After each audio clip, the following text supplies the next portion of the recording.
Pinuri naman ng ilang kongresista ang PNP dahil sa pagkakadakip sa mga suspect sa Anson Ke kidnap slay case. Nagbabala rin sila kaugnay sa pagdami ng fake accounts sa social media para palabasing may peace and order problem sa bansa. Yan ang agenda report ni Zandro Ochona.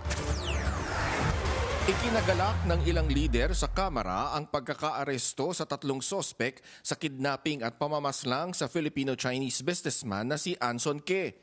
Giit ni Surigao del Norte Representative Robert Ace Barbers, ang chairman ng House Committee on Dangerous Drugs. Patunay ito na sa ilalim ng pamumuno ni PBBM, kaya ng PNP na epektibong makaresolba ng krimen. Ayon kay Laguna Representative Dan Fernandez na chairman rin ng House Committee on Public Order and Safety, good news ito at patunay na seryoso ang pamahalaan sa paglaban sa krimen.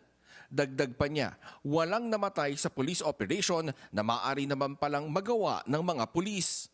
Pero nagbabala ang isang kongresista kaugnay sa mga grupong nais palabasing magulo ang bansa sa paggamit sa bagong insidente ng kidnapping.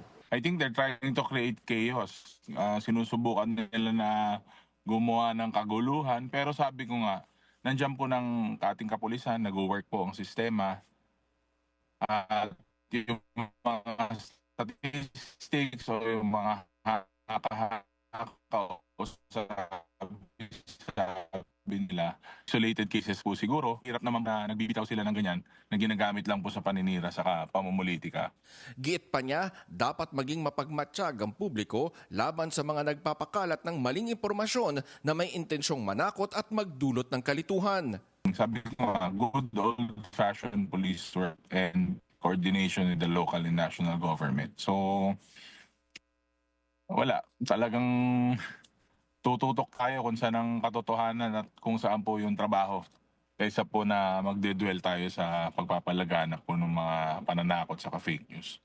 Ginagamit po talaga yung issue na to. Kitang-kita po na ganun po yung ginagawa.